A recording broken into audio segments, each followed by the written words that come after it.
Other killers told that life means life include Hindley's co-conspirator Ian Brady, Yorkshire Ripper Peter Sutcliffe, sadistic murderer Dennis Nilsson, and House of Horrors killer Rosemary West. For a time, Hindley and West were in the same wing of Durham Prison, which became dubbed the Club of the Damned.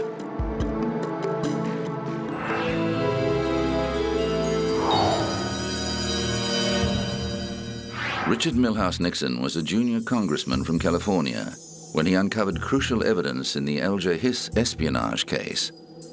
The microfilm documents found buried in a pumpkin patch helped convict Hiss of perjury. But never could Nixon have imagined that he would become a central figure in the biggest political scandal in American history. Nixon was elected to the presidency in 1968 on a platform of opposing the rise of anti-war and hippie counterculture and pushing for an end to America's military engagement in Southeast Asia. Nixon's two closest advisors were his chief of staff, H.R. Haldeman, and assistant in charge of domestic affairs, John Ehrlichman. White House counsel John Dean dubbed them the Berlin Wall for their Teutonic names and habits of secrecy. On June 17, 1972, 5 men were discovered breaking into the Democratic National Committee headquarters inside the Watergate complex.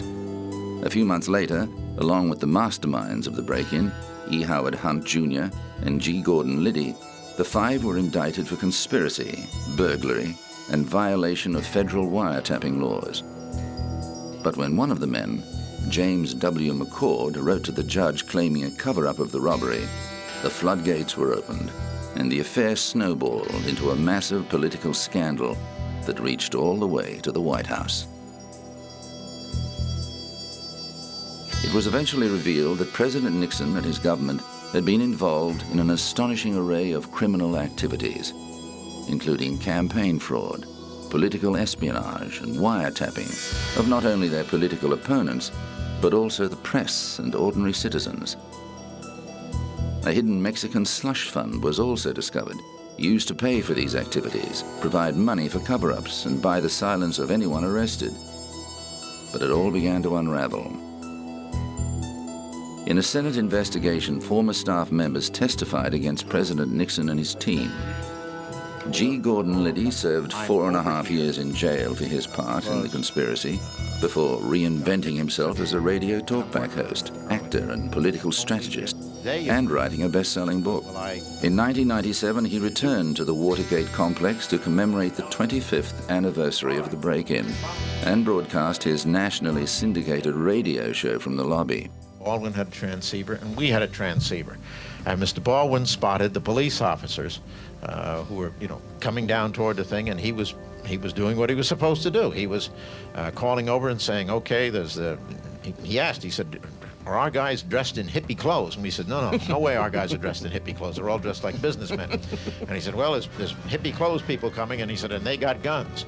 And that's when we're trying to get a hold of these people, but they had turned down the gain on their transceiver, so they couldn't read all these things. And finally, we just heard one little phrase from them. They were whispered, "They got us." And that's how we knew that, it was all over.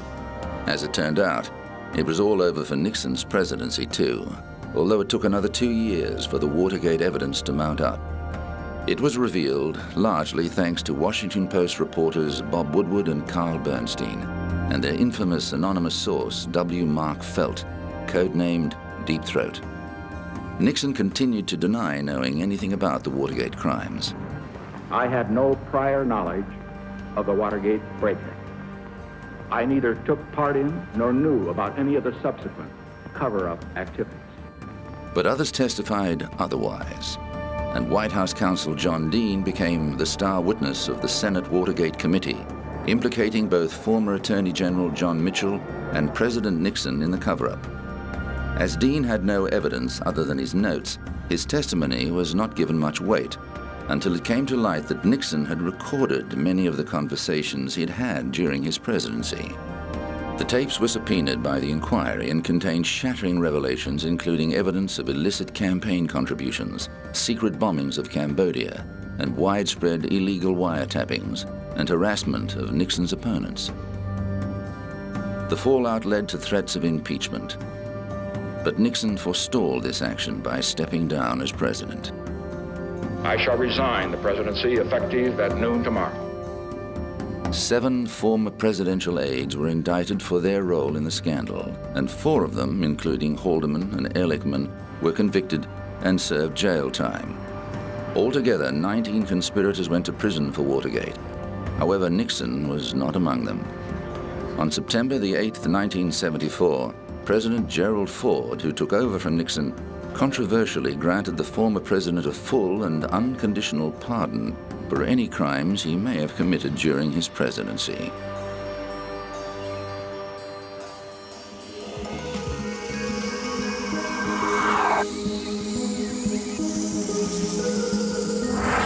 Coming up, O.J. Simpson's infamous life.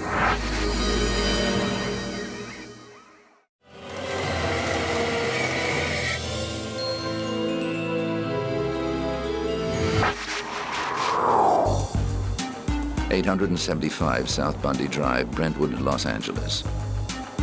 On the 12th of June 1994, Nicole Brown Simpson, age 35, and her friend 25-year-old Ronald Goldman were brutally murdered in the driveway of this home. The prime suspect was Nicole's ex-husband, Orenthal James Simpson, known to the world as O.J., who was filmed being chased by police on Interstate 405. The football legend, sports commentator, and sometimes movie star was eventually arrested and charged with the crimes. 4 days after the case, Simpson appeared in court for his arraignment and pleaded not guilty to the 2 murders. The following trial lasted 9 months and attracted so much global publicity, it was dubbed the trial of the century. The court case made many of the people involved in it familiar figures. Judge Lance Ito found himself the subject of television comedy parodies. Prosecutor Marcia Clark and leading members of the defense team, like Johnny Cochran, also found themselves in the spotlight. Although there was a great deal of DNA evidence against Simpson, in the end it seemed as if the prosecution's case rested on its ill-advised decision to have Simpson try on one of the blood-soaked gloves implicated in the murders. Perhaps it had shrunk due to the blood, or following a freezing and thawing process. Perhaps it's true that Simpson had stopped taking arthritis medication, resulting in swelling of his joints, or maybe he simply wasn't guilty. Whatever the reason, the glove clearly did not fit, and the jury took only 3 hours of deliberation before acquitting him on both charges. However, in February 1997, the case took an even more bizarre turn, when a civil jury in Santa Monica found Simpson guilty of the wrongful death of Goldman, as well as battery against both Goldman and Nicole Simpson. But Simpson refused to pay the $33 million in civil damages awarded to the Goldman family. Controversy flared again when Simpson attempted to publish a book called If I Did It in 2006. The Goldman family took him to court and won the right to collect 90% of the book's profits to satisfy the unpaid civil judgment. In 2007, O.J. Simpson was back in court for allegedly stealing sports memorabilia from a Las Vegas hotel room. He and his 2 co-defendants, Clarence C.J. Stewart and Charles Ehrlich, were bound over for trial on a total of 12 charges. Prosecutors say the men stormed into the hotel room of sports collectors Alfred Beardsley and Bruce Fromong at the Palace Station Hotel and took thousands of dollars worth of Simpson's own memorabilia at gunpoint. Officials charged him with kidnapping with a deadly weapon, robbery with a deadly weapon, and assault and conspiracy to commit kidnapping, robbery and burglary, among other crimes. In January 2008, Simpson was again in front of a judge, facing allegations that he had violated his bail conditions. And when I tell you, Mr. Simpson, there are conditions and there are rules, let me make sure that you understand that if you violate those rules... The 60-year-old has said he was not stealing the memorabilia, but taking back what belonged to him.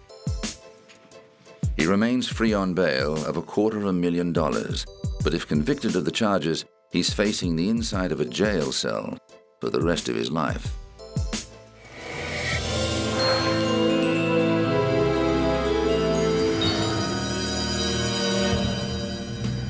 On the 30th of May 1996, Sarah Thornton walked free after serving 5.5 years of a life sentence for murdering her husband as he lay in an alcoholic stupor.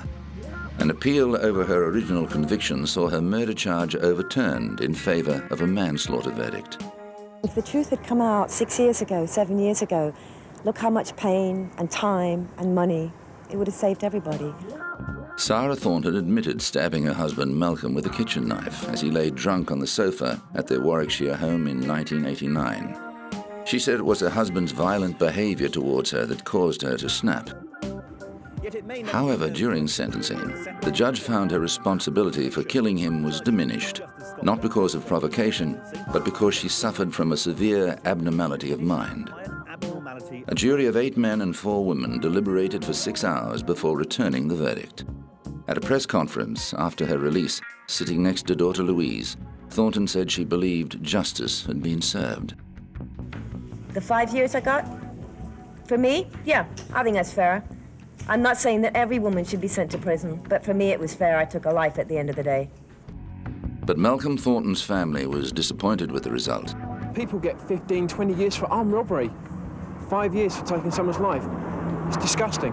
While Sarah's walked free, it's not a total victory because she hasn't proved she was a battered wife.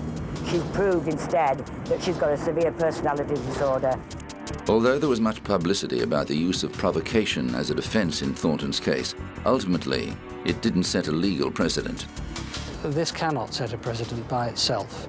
It is a trial by a judge and a jury at Oxford Crown Court. The precedents are set by higher courts, in the Court of Appeal, for example. Although Thornton celebrated her freedom, she said she was unable to forgive herself for causing her husband's death.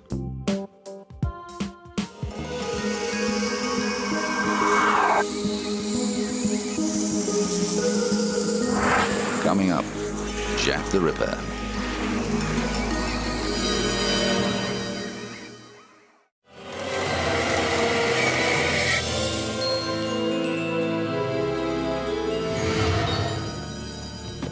Does the name Bucks Row mean anything to you? How about the name of the person most commonly associated with it, Jack the Ripper?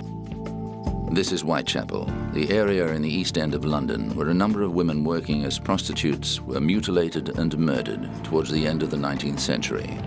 To this day, there remains much debate about not only who Jack the Ripper really was, but which of the women in the Whitechapel murders were actually his victims.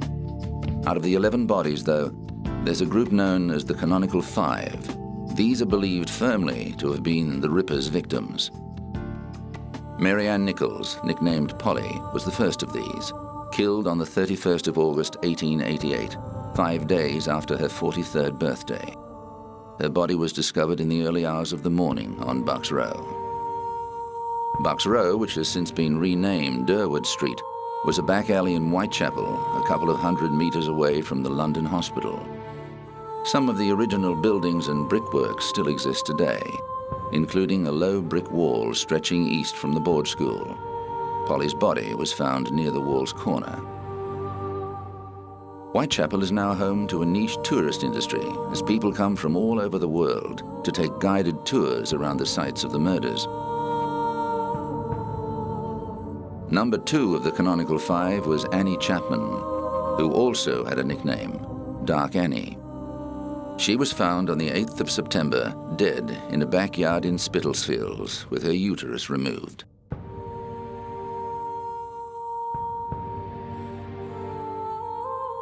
Throughout the police investigation, a huge number of letters were sent to the police. Most of them were declared hoaxes, but there were a handful that the police took more seriously. The first of these was the Dear Boss letter received on the 28th of September. It was the first time the serial killer signed himself Jack the Ripper and also referred to clipping a lady's ears off, which rang alarm bells the very next day. The 30th of September 1888 became known as the double event because 2 women were found close together on the same day. Victim number 3 was Elizabeth Stride, also known as Long Liz. The Swedish-born 43-year-old was found in the early hours in Dutfield's yard off Berner Street. Like Bucks Row, Berner Street was also renamed to play down the ghoulish connotations. Catherine Eddowes was a bit different. Her body was found outside Whitechapel in Mitre Square in the City of London. This was the furthest west of all the murders, and the fact that she was found on the same day as Elizabeth Stride has made some ripperologists, as those who study the case are called, claim her body as proof that there wasn't just one ripper, but at least two killers at large at the same time. The Royal London Hospital on Whitechapel Road still has some crime scene drawings and plans of the Mitre Street murder. It was Eddowes' corpse that persuaded the police that the Dear Boss letter was probably genuine. As well as missing a uterus and a kidney, she was found with one ear severed. The next missive attributed to the killer was the Saucy Jack postcard, which was delivered on the 1st of October and referred to both ear removal and the so-called double event. Journalists already knew those details, however, so the card could still have been a hoax. With such widespread publicity and reporting of the murders, citizens were understandably nervous, and one of them, George Lusk, led the Whitechapel Vigilance Committee to patrol the streets. It was to Lusk that the next letter was addressed. It is widely thought to be the most authentic epistle, largely because it arrived accompanied by a box containing half a human kidney. The writer made a gruesome claim about the other half. "I fried and ate it," the letter said. It was very nice. The last of the canonical five was Mary Jane Kelly, nicknamed Ginger. She was the only one of the five found indoors, discovered on the bed of her single-room home at Miller's Court in Spitalfields on November the 9th. Even with contemporary technology, we are still no closer to solving the mystery, and the list of possible suspects seems only to grow as the years go by. The briefest survey will throw up at least 25 names of long-dead possibilities. The mystique behind the murderous mystery has grown over the years, and many people have devoted their lives to researching the case. And at London's police headquarters at Scotland Yard, a museum of crimes from the past contains a number of exhibits on the city's most famous unsolved crime. In 2006, the museum was presented with a book containing a handwritten note made by the investigating officer, naming the man he suspected of being the notorious killer. Over the years, suspects have included Montague John Druitt, a 31-year-old barrister and schoolteacher, and Dr. Francis J. Tumblety, an American quack doctor who was arrested in 1888 for gross indecency. But Chief Inspector Donald Sutherland Swanson believed a Polish man, Aaron Kosminski, was responsible for the murders. The book was handed to the museum by Swanson's great-grandson, Neville. It's by Sir Robert Anderson, who was my great-grandfather's boss at Scotland Yard. And this is one of his many memoirs called The Lighter Side of My Official Life. And he presented a copy to my great-grandfather as they'd worked closely together for many years. And my great-grandfather sat down and read it and made certain pencil annotations in parts where he thought he could add to the picture. And there's certain notations there which name who he thinks the killer was? Yes, at the very end of his penciled notes, he says Kosminski was the suspect. And how convinced are you that he knew that was the person? I'm convinced because he was in day-to-day, hour-to-hour control of the case. He saw every piece of paper, spoke to every witness, and he was completely convinced that this was the man. The name of Kosminski has been known for nearly 30 years. At the time of the murders, he was watched by police and later placed in a mental asylum. The murders stopped. The book is a welcome addition to the museum. Everything, the genuine items, all down at the National Archives. So we would have no more than anybody else. And so to have this one item in its uniqueness, we're very, very pleased to get it. But even a policeman's suspicions won't be enough to end the debate about who Jack the Ripper really was. There will always be speculation. There will always be people that have their own theory.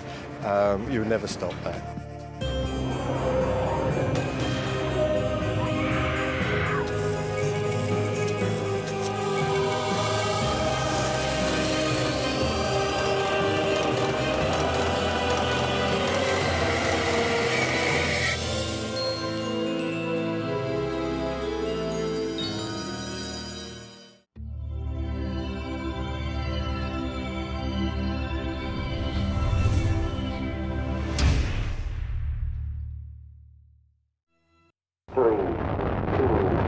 war.